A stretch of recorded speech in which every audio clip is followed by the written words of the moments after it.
High dudes. Vijay NEET NEET and Vijay இந்த வீடியோவில் வந்து நம்ம ரெண்டு விஷயத்தை பற்றி நம்ம பார்க்க போகிறோம். சிவியராக பார்க்க போகிறோம். இது வந்து மிக முக்கியமான டாபிக். ஸ்கிப் பண்ணாமல் பார்த்துருங்க. நீட்டை பற்றி பார்க்க போகிறோம். ஆஸ் யூஷுவல் வந்து நீட்டை பற்றி நம்ம வந்து நிறைய பேர் பார்த்துருப்போம். பட் இப்போ வந்து கரண்ட்டில் வந்து நீட் வந்து மிக முக்கியமான ஒரு தேவையாக இருக்குது. தேவையா அப்படின்றத இந்த வீடியோ நம்ம ஃபுல்லாக பார்க்கலாம். சில பேர் வந்து தேவையில்லைன்னு சொல்லுவீங்க.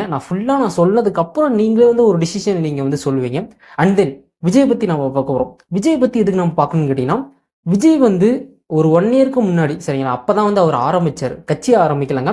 12th 10th 11th ஃபஸ்ட்டு 3 மதிப்பெண் எடுத்திருப்பாங்க. தொகுதி வாரியாக, மாவட்ட வாரியாக அவங்கள கூப்பிட்டு அவரோட சொந்த செலவில் வந்து நிறைய பசங்களுக்கு வந்து பட்டமளிப்பு விழா மாதிரி பரிசளிப்பு விழா சொல்லுவாங்க. அடுத்து வந்து நீங்கள் நல்லா படிக்கணும் அப்படின்னு சொல்லிட்டு அது வந்து போன இயரில் வந்து ஸ்டார்ட் பண்ணாங்க 2023. இந்த தடவை வந்து அதை வந்து 2 கட்டமாக நடத்தினார். முதல் கட்டத்தில் வந்து விஜய் வந்து வேற மாதிரி பேசியிருப்பாரு. அதே 2வது கட்டத்தில் வந்து விஜய் வந்து ஒரு பொறுமையாக வந்து ஒரு பதட்டத்தோட பேசின சூழல் வந்து நீங்கள் கவனிச்சிருந்திருப்பீங்க. அதை பற்றி நாம் டீட்டெயிலாக இந்த வீடியோவில் பார்க்க போகிறோம், தெரிஞ்சுக்க போகிறோம். தெரிஞ்சுக்கலாமா? வாங்க. First of all, NEET national entrance eligibility cum test சரிங்களா. ஸோ நான் நீட்டுக்கு வந்து ஃபுல் ஃபார்ம் தானா சரிங்களா. இந்த நீட்டு வந்து நமக்கு அவசியம் இல்லையா, இல்லை தேவையா தேவையில்லை, நம்ம தமிழ்நாட்டு மக்களுன்னு கிடையாது, ஆல் ஓவர் த இந்தியா சரிங்களா. தேவையா தேவையில்லைன்றதை நம்ம பார்க்கலாம் ஃபர்ஸ்ட் ஆஃப் ஆல். அதுக்கப்புறம் நம்ம அடுத்த டாபிக் நம்ம போகலாம். நீட் சரிங்களா. இந்த நீட்டுனால வந்து கிராமப்புறத்துலேருந்து நிறைய மாணவர்கள் வந்து போயிருந்துருக்காங்களாங்க. ஸோ சர்வே சொல்லுது சரிங்களா. நீட்னால கிராமப்புறத்துலேருந்து நிறைய மாணவர்கள். இப்போ இந்த நீட்டுனால வந்து நமக்கு என்ன ஒரு ப்ளஸ்ன்னு தெரியுமா? இப்போ இந்த நீட்டுனால நீங்கள் வந்து பயாலஜி ஸ்டூடெண்ட்ஸாக இருக்கீங்க, 12th வந்து பயாலஜி குரூப் எடுத்து நீங்கள் வந்து படிக்கிறீங்க. உங்களுக்கு மார்க் இல்லைனாலும் நீட்டில் நீங்கள் எழுதி நீங்கள் வந்து பாஸ் பண்ணுறீங்க. நீட்டில் வந்து ஒரு கோச்சிங் போகிறீங்க, நீங்கள் வந்து அந்த நீட்டில் வந்து பாஸ் பண்ணிட்டீங்க. உங்களை விட அதிகமாக மார்க் எடுத்தவனே வந்து நீட்டில் ஃபெயில் ஆகிட்டு அவனால டாக்டர் சீட் எடுக்க முடியல. பட் அவனை விட நீங்கள் வந்து 12th மார்க் கம்மியாக எடுத்து நீங்கள் நீட்டில் பாஸ் பண்ணிட்டீங்கன்னா உங்களுக்கு டாக்டர் சீட் கன்ஃபார்ம். அதாவது எந்த டாக்டர் சீட் கன்ஃபார்ம். எம்பிபிஎஸ்ல வந்து பிடிஎஸ்ல வந்து பிஹெச்எம்எஸ், பிஎஸ்எம்எஸ், அப்புறம் வந்து நீங்கள் நர்சிங் எது வேணாலும் எடுக்கலாங்க. டாக்டர் ரிலேட்டடாக நீங்கள் வந்து எந்த ஒரு கோர்ஸ்னாலுமே வந்து நீங்கள் எடுத்துக்கலாம். இது வந்து ப்ளஸ் பாயிண்ட் சரிங்களா. முன்ன நீட்டு வரத்துக்கு முன்னாடி வரை எப்படி இருந்ததுன்னா, நீங்கள் 12th வந்து கட் ஆஃப் சரிங்களா, அந்த கட் ஆஃப்குள்ளே எடுத்தால் மட்டும்தான் உங்களுக்குன்னு ஒவ்வொரு கேட்டகரி இருக்கும். அந்தந்த கேட்டகரி பிரிவில் வந்து நீங்கள் வந்து அந்த கட் ஆஃப் எடுத்திருந்தால் மட்டும்தான் உங்களால் வந்து எம்பிபிஎஸ் சீட் வாங்க முடியும், இல்லை வந்து அந்த டாக்டர் படிக்கணும் அந்த சீட்டை நீங்கள் வாங்க முடியும். இது வந்து நம்ம தமிழ்நாட்டில் வந்து நீட்டை வந்து விளக்க கூறி நிறைய பேர் வந்து போராட்டம் நடத்திட்டு இருக்காங்க சரிங்களா. ஏன்னு கேட்டிங்கன்னா, அவங்களுக்கு வந்து நீட்டை பற்றி தெரியாதனாலே, இல்லை வந்து நீட்டை பற்றி ஒரு முழு விவரம் தெரியாதனாலே எனக்கு தெரியல சரிங்களா. நான் வந்து பாலிடிக்ஸ்குள்ளே நான் போவே கிடையாது. நான் ஜென்ரலாக வந்து நான் உங்ககிட்ட நான் பேசிகிட்டு இருக்கேன். இப்போ இந்த நீட் இருக்குல்லுங்க, நீட்டுன்னு வந்து நமக்கு வந்து மிக முக்கியம் சரிங்களா. நமக்கு தேவைன்னு நான் சொல்லுவேன் சரிங்களா. என்னோட கருத்து வந்து நான் சொல்கிறேன் சரிங்களா. நீட்டு வந்து ஆக்சுவலாக வந்து தேவை தான். ஏன் நான் சொல்கிறேன்னு கேட்டிங்கன்னா, இப்போ இந்த நீட் இல்லைன்னு வச்சுக்கோங்களேன், இப்போ வந்து மார்க் வந்து கம்மியாக எடுத்தவங்களால கண்டிப்பாக வந்து மெடிக்கல் சீட் வாங்க முடியாது. மார்க் கம்மியாக எடுத்தும் நிறைய பேர் வந்து டொனேஷன் கட்டி வந்து நிறைய பேர் வந்து மெடிக்கல் சீட்டு வாங்கிடுவாங்க, பணம் இருக்கவங்க. பட் இந்த நீட்டு வந்ததுலேருந்து நிறைய என்னதான் நீங்கள் வந்து பணம் அதிகமாக வச்சுருந்தாலுமே வந்து இந்த நீட் எக்ஸாம் நீங்கள் கிளியர் பண்ணணும். இந்த நீட் எக்ஸாமில் அவங்க கொடுக்குற கட் ஆஃப் நீங்கள் கிளியர் பண்ணால் மட்டும்தான் உங்களோட மெடிக்கல் சீட்டு வாங்க முடியும். இதுல இருந்து இப்போ நீட்டு வச்சதுக்கு அப்புறம் வந்து நிறைய அரசு பள்ளி மாணவர்கள் வந்து மெடிக்கல் சீட் வாங்கியிருக்காங்க, சர்வே சொல்லுது. நீட்டு வராததுக்கு முன்னாடி அரசு ஸ்கூலில் படித்து நிறைய பேர் வந்து போயிருக்காங்கன்னு கேட்டீங்கன்னா கிடையவே கிடையாதுங்க. நீட்டு வந்ததுக்கப்புறம் நிறைய வந்து கவர்மெண்ட் ஸ்கூல்ல இருந்து நிறைய மாணவர்கள் நீட்டு படித்து அதுலேருந்து பாஸ் ஆகி நிறைய பேர் வந்து மெடிக்கல் சீட் வாங்கியிருக்காங்க. இதுலேருந்து என்ன தெரியுது, நீட்டு வந்து கண்டிப்பாக வந்து நமக்கு தேவைன்னு தெரியுது. இன்னொரு விஷயம், இப்போ நீட்டை வந்து கேன்சல் பண்ணிட்டாங்கன்னு வச்சுக்கோங்களேன். இப்போ ஒரு 3 இயர்ஸாக ஒரு பையன் வந்து நீட்டை படிச்சுட்டு இருக்கான்னு வச்சுக்கோங்களேன். அவனோட நிலைமை நீங்கள் யோசிச்சு பாருங்களேன்.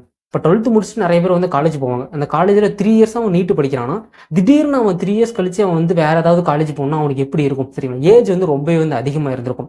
இது ஒரு காரணம். இப்போ நீட்டை வந்து கேன்சல் பண்ணிட்டாங்கன்னா, இப்போ அதை காசு கட்டி வந்து அவங்க நீட்டு படிக்கிறாங்கன்னு வச்சோங்க, அதோட காசு செலவு என்னாச்சு சரிங்களா. அதை நடத்துகிற ட்ரஸ்டோட நிலைமை என்னாச்சு. ஸோ அவங்களுக்கு எல்லாமே வந்து லாஸ் தானே.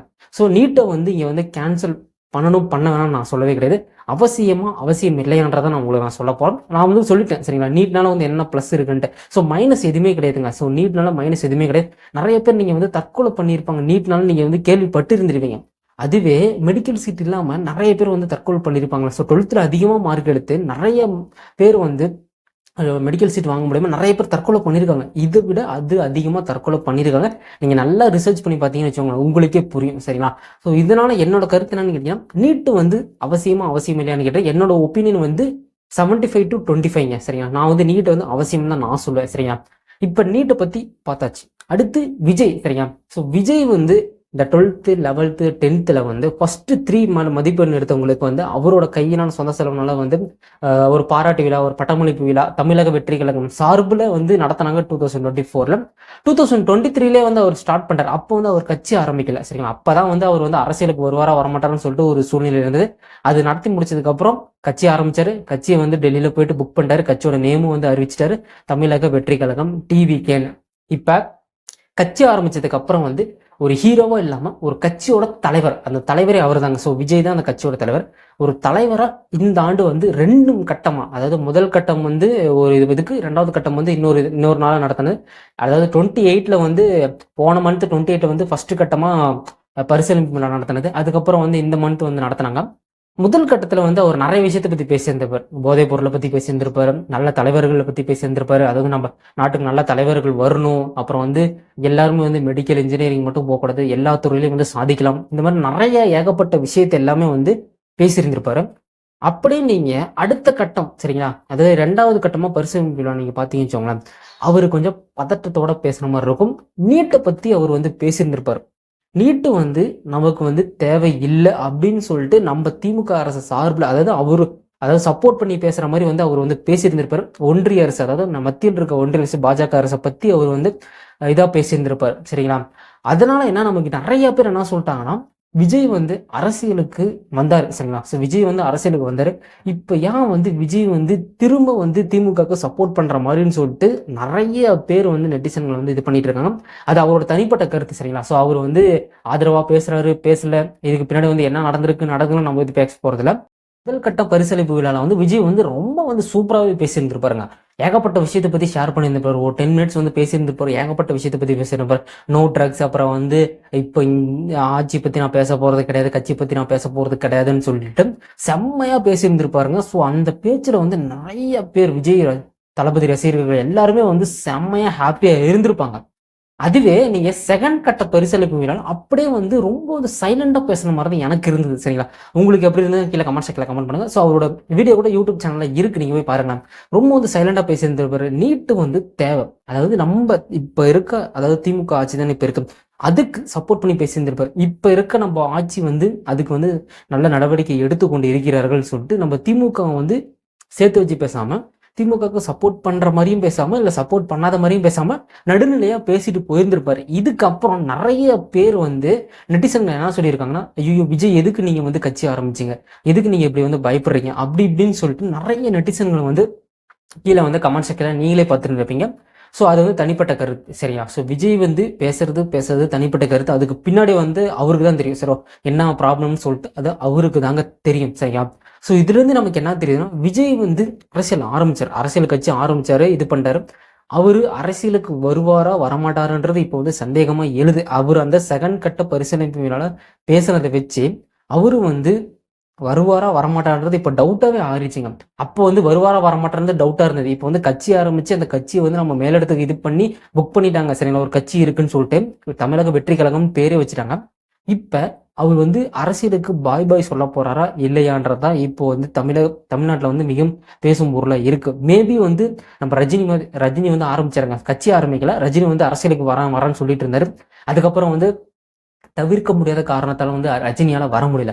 அந்த மாதிரி இப்ப விஜயும் வந்து 2026 இன்னும் தூரம்லாம் கிடையாதுங்க, இன்னும் ஒரு 1.5 மாசம் தான், 1.5 வருஷம் தான் இருக்கு, சரிங்களா? அது இந்த வருஷம் முடிஞ்சிச்சுன்னா 2025, அடுத்து 2026ல வந்து சட்டமன்ற எலெக்ஷன் வரப்போகுது. அதுல வந்து விஜய் நிற்பாரா நிக்க மாட்டாரான்றது கேள்விக்குறியா இருக்குதுங்க. அவரு செகண்ட் அப்ப வந்து பேசினதை வச்சு நான் சொல்றேன், சரிங்களா? அவர் பேசுனதே உங்களுக்கு தெரியும், ரொம்ப வந்து பதட்டத்தோட பேசியிருந்திருப்பார். நீட்டை பத்தி ஒரு தெளிவான விஷயம் தெரியாமே வந்து நீட்டை பத்தி அவர் வந்து பேசியிருந்திருப்பார். அதுவும் ஷார்ட் டேர்ம்ல பேசி முடிச்சிருந்திருப்பாரு. ஸோ தெளிவான ஒரு விளக்கம் இல்லாம, சரியா? ஸோ நீட் படிக்கிறவங்களுக்கு மட்டும்தான் தெரியும் அந்த நீட்ல வந்து என்ன வேல்யூ இருக்கு, நீட்ல வந்து என்னென்ன ஸ்பெசிலிட்டிஸ் இருக்குன்னு சொல்லிட்டு, சரிங்களா? இப்ப நீட் படிக்கிற பசங்கிட்ட போயிட்டு நீங்க கேளுங்களேன், நீட் வந்து வேணுமா வேணாமான்னு கேட்டீங்கன்னா அவருக்கு வேணும்னு தான் சொல்லுவாங்க, சரியா? ஏன்னா அவங்களுக்கு தெரியும், ஸோ நீட்டு படிச்சா நம்ம வந்து ஃபீஸ் கட்ட தேவையில்லை, நீட்ல படிச்சு பாஸ் பண்ணா நமக்கு வந்து ஈஸியா மார்க் ஷீட் வந்துடும். நம்ம 12th மார்க், இப்போ 12th வந்து நீங்க வந்து ஒரு 180 கட் ஆஃப்ல இருக்கீங்க, அதுவே அப்போ வந்து உங்களுக்கு மெடிக்கல் சீட்டு கிடையவே கிடையாது. இப்போ நீட் வந்ததுக்கு அப்புறம் வந்து நீங்க 12th நீங்க வந்து ஜஸ்ட் பாஸ் ஆனாலுமே சரிங்க, நீட்ல எழுதி நீங்க பாஸ் பண்ணா போய்கிட்டே இருக்கலாங்க. இது பிளஸ்ஸா மைனஸா நீங்களே சொல்லுங்க. ஜஸ்ட் பாஸ், நீட்ல பாஸ் ஆனால் நீங்கள் வந்து மெடிக்கலுக்கு நீங்கள் போகலாம். சரியா? ஸோ அவங்க தேவை என்னது? அவங்களுக்கு நீட்ல பாஸ் பண்ணால் போதும். ஏன்னா நீட் வந்து ஒரு பேசிக், சரிங்களா? அதிலே வந்து நிறைய ஜென்ரல் நாலேஜ்லாம் இருக்குது. சரிங்களா? ஸோ நீட் வந்து இப்போதைக்கு தேவைன்னு தான் நான் சொல்லுவேன், ஸ்டூடெண்ட்ஸ்க்கு தேவைன்னு தான் நான் சொல்லுவேன். இப்போ விஜய் பேசுனதை வச்சு நம்ம பார்க்கக்குள்ள வந்து விஜய் வந்து அரசியல் வந்து வந்ததும் வந்து பயந்துட்டாரா? ஸோ அப்படின்னு நமக்கு வந்து ஒரு கேள்விக்குறி எழும்புது. சரிங்களா? நிறைய பேர் வந்து கண்டிப்பாக வந்து 2026 வந்து விஜய் வந்து கண்டிப்பாக வந்து அரசியலில் வந்து ஜெயிப்பாரு, ஏதாவது ஏதோ ஒரு தொகுதியிலையாவது ஜெயிப்பாரு, கூட்டணி வச்சாவது ஜெயிப்பாருன்னு சொல்லிட்டு இருந்தோம்.